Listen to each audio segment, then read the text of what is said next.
Dan Snyder, a small-town grinder from Canada, played the game like the sky was the limit. And tonight's number one star with one goal from the Chicago Bulls, number 19, Dan Snyder.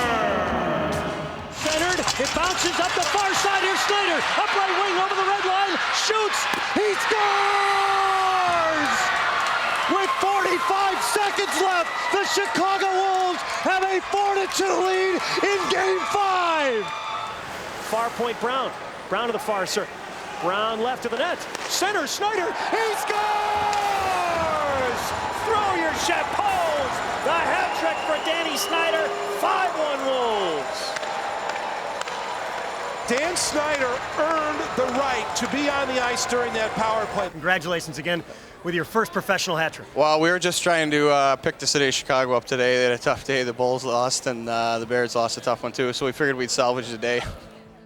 And we're discovering. Hey, Old McDonald.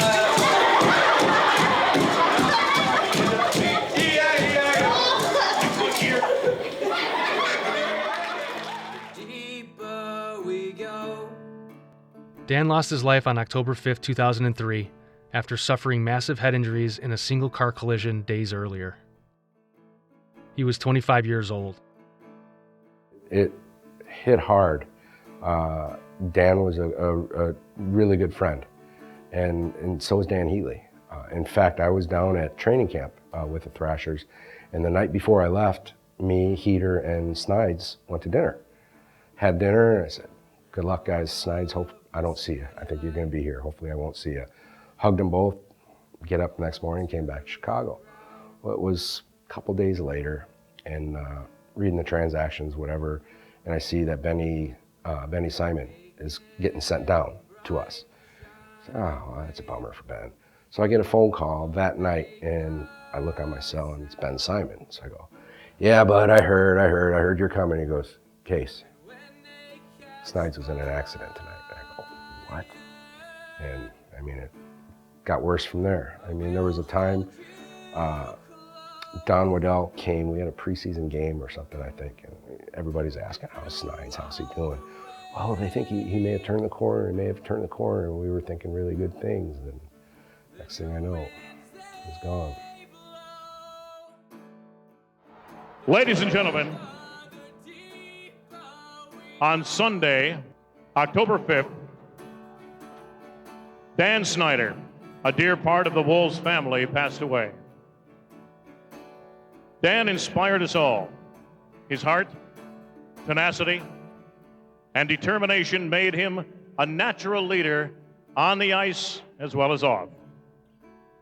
Whether you knew Dan Snyder, met him at a library, or were a good friend of Dan, you marveled at his character, his extraordinary spirit. We also marveled at his lightheartedness and his charisma.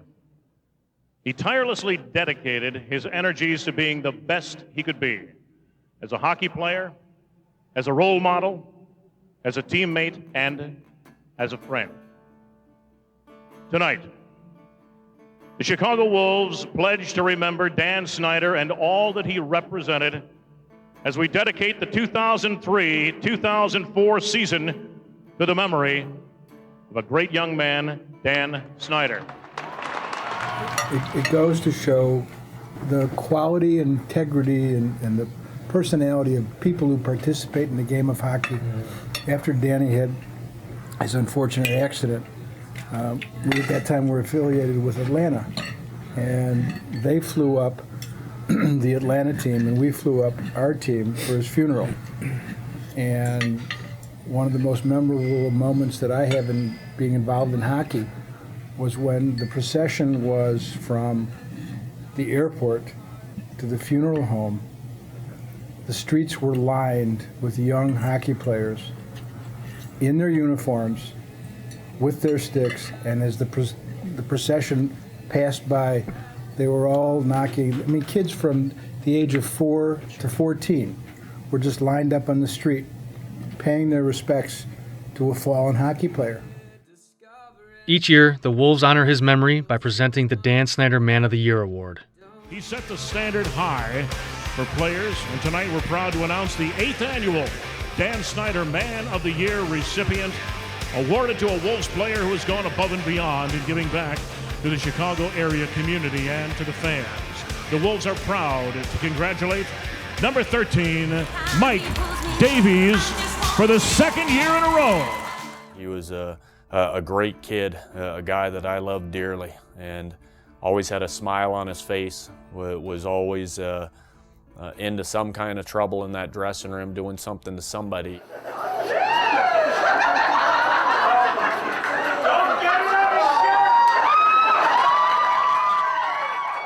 But this, he's an inspiration to what the Wolves are, and I think it's nice to relive what Dan represented, and I think his mom and dad, what they've continued doing that.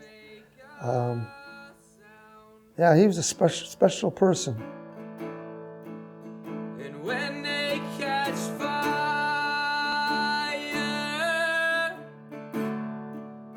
I will hold you. I just remember the good things, you know, he's trying to remember things, and I remember my last time with him. He was an inspirational guy. Dan Snyder, a young man who achieved his dream and made us all very proud. Now, will you all please rise to take a moment of silence for this fine young man, Dan Snyder.